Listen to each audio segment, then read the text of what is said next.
నాకైతే లూసిఫర్ 2 నచ్చిందండి. First half కొంచెం బోర్ ఉంటుంది, ఫస్ట్ హాఫ్ని భరించాలి. బట్ సెకండ్ హాఫ్ ఖచ్చితంగా ఎంజాయ్ చేస్తాను. నేనైతే ఎంజాయ్ చేశాను. నాకైతే ఎక్కడ నెగిటివ్గా ఇలాగా నేమ్ అనిపించలే.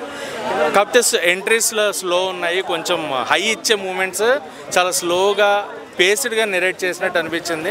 అండ్ పృథ్వీరాజ్ సుకుమారన్ గారి డైరెక్షన్ బాగుంది, బ్యాక్గ్రౌండ్ మ్యూజిక్ బాగుంది, మంజు వారియర్ గారి క్యారెక్టర్ బాగుంది. Everyone did their best. నాకైతే సినిమా క్యారెక్టరైజేషన్ పరంగా ఎలాంటి ప్రాబ్లం లేదు. First half you need to bear, second half you will enjoy it.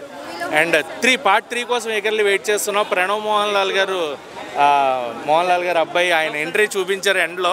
So అది పార్ట్ 3లో దాన్ని ఎలా ఎలివేట్ చేస్తారు అనేది చాలా ఈగర్గా వెయిట్ చేస్తారు. రన్ టైం కదా సార్, ఎక్కడైనా ట్రిమ్ చేస్తే బాగుంటుంది. ఫస్ట్ హాఫ్ ట్రిమ్ చేయొచ్చు భయ్య, ఫస్ట్ హాఫ్ అంత అక్కర్లేదు. ఆ లెంతీ సీన్స్ ఉన్నవి కొంచెం ఫాస్ట్గా నెరేట్ చేసేలాగా ట్రిమ్ చేసుకోవచ్చు. ఫస్ట్ హాఫ్ అంతా లెంత్ అక్కర్లేదు, సెకండ్ హాఫ్ మటుకు ఉండాలి. బాగుంది. మన తెలుగు మూవీలో ఎక్కువ కమర్షియల్ ఎలిమెంట్స్ ఎక్స్పెక్ట్ చేస్తారు కదా, ఈ మూవీలో అలాంటివి ఉన్నాయి? తెలుగు మూవీ లవర్సే కాదు ఈ మధ్యన, ఎందుకంటే కేజీఎఫ్, సలార్ ఇలాంటివి చూసిన తర్వాత ప్రతి ఒక్కళ్ళు హై ఎక్స్పెక్ట్ చేస్తున్నారు. కానీ రూటెడ్గా మనం మొదలుపెట్టింది ఎక్కడి నుంచే. సో రిలీజ్లు ఎంజాయ్ చేస్తున్నప్పుడు డైరెక్ట్గా అలాంటి సినిమాలే వస్తున్నప్పుడు why you can't enjoy it in theatres. చూడండి, సినిమా బాగున్నప్పుడు థియేటర్లో ఎంజాయ్ చేయండి. చక్కగా పండగ ఉంది, ఫెస్టివల్ సీజన్, 4 days హాలిడేస్, ఎక్కడికి వెళ్తారు? సినిమాకి వెళ్ళాలి అనుకుంటే మనకి ఈ వీకెండ్ మంచి సినిమాలు ఉన్నాయి.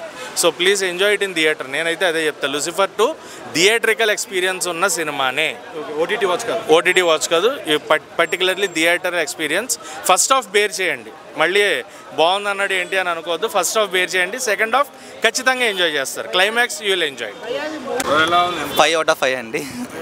కాదండి, కొంతమంది లాగ్ ఉందని ట్రోల్స్ చేస్తున్నారు కదా. లాగ్ అని చెప్తే మనకి ఒక్కొక్క బయట కంట్రీస్ మనకి చూపిస్తున్నప్పుడు ఒక్కొక్క క్యారెక్టర్ని మనకి దాన్ని బట్టి చూపించాలి అంటే మనకి కొంచెం లాగ్ అనిపిస్తుంది. కానీ సినిమాతో కనెక్ట్ అయినామంటే ఆ సినిమా లాగ్ అనిపించదు మనకి. తెలుగులో ఇలాంటి సినిమాలు ఇప్పటిదాకా ఎప్పుడు వచ్చాయి? మనకి తెలుగులో ఇంకా వస్తుంది. లైక్ మనకి సలార్, కేజీఎఫ్ మనం ఎట్లా యాక్సెప్ట్ చేసినామో ఈ మూవీ కూడా అట్లనే యాక్సెప్ట్ అవుతూ ఉంటుంది. ఓకే, అంటే కొంతమంది కేజీఎఫ్తో కంపేర్ చేస్తారు కదా, ఆరెంజ్ ఎలివేషన్, కేజీఎఫ్ ఎలివేషన్స్ ఉంది. అంటే మనకి కేజీఎఫ్ లాంటి సినిమానే ఇది కూడా. బట్ ఇట్స్ ఫస్ట్ పార్ట్లో మనకి డ్రగ్కి అగేనిస్ట్గా వెళ్తుంది.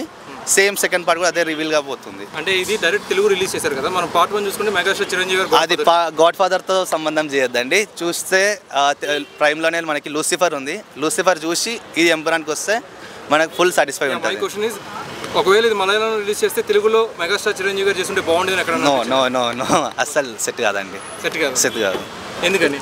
లైక్ మనం లూసిఫర్ చూసిన వాళ్ళకి ఆ సీన్ ఉంటుంది, మనకి పోలీసు వాళ్ళు అరెస్ట్ చేసుకుని తీసుకుపోయినప్పుడు ఆ సీన్ ఒకటి డైరెక్ట్ ఆయన ఫుల్ కాలు ఎత్తి మాట్లాడేది. కానీ గాడ్ ఫాదర్కి వచ్చినప్పుడు ఆయనని కూర్చోబెట్టి, పోలీస్ ఆఫీసర్ని కూర్చోబెట్టి ఆయన పీక మీద కాలు పెట్టి ఆ సీన్ మనం ఎక్స్పెక్ట్ చేయం. లైక్ అదే సీన్ మనకి ఈ సినిమాలో కూడా ఉండొచ్చు. అంటే నేను స్పాయిలర్ కాదు, ఉండొచ్చు. మీరు కూడా చూస్తున్నప్పుడు తెలుస్తుంది. ఆ సీన్కి ఎంత ఫస్ట్ పార్ట్ చూసిన వాళ్ళకి సెకండ్ పార్ట్ అంత ఇంపాక్ట్ ఉంటుంది. కానీ గాడ్ ఫాదర్లో చేసిన ఆ ఇంపాక్ట్ దీనిలో రాదు. అది సో డైరెక్షన్ ఫెయిల్ అయిందంట. తెలుగులో డైరెక్షన్ ఫెయిల్ అయింది గాడ్ ఫాదర్లో. ఫస్ట్ ఓన్లీ ఐయుఎఫ్ పార్టీ కేరళలో చూపిస్తారు, సెకండ్ పార్ట్ ఇంటర్నేషనల్ స్టాండర్డ్స్లో చూపిస్తారు. బ్యాక్గ్రౌండ్ మ్యూజిక్ వేరే లెవెల్ అండి. మనం కూర్చుంటే చాలు గూస్ బంప్స్ వచ్చేస్తుంది. లేకపోయినా కూడా బాగుంది. అంటే ఇప్పుడు లూసిఫర్ 1 ఆల్రెడీ తీశారు, తెలుగులో చిరంజీవి గారు రీమేక్ చేశారు. సో ఇప్పుడు ఇది కూడా మళ్ళీ తెలుగులో ఏమైనా రీమేక్ చేస్తే ఎవరు చేస్తే బాగుంటుందని తెలియదండి. మాకైతే ఇది నచ్చింది. ఓకే, చిరంజీవి గారు చేస్తే మళ్ళీ సినిమా బాగుంటుంది అనుకుంటున్నారా? అంటే నాకు తెలియదు. మీకు ఎలా అనిపించింది సినిమా? బాగుంది, నైస్.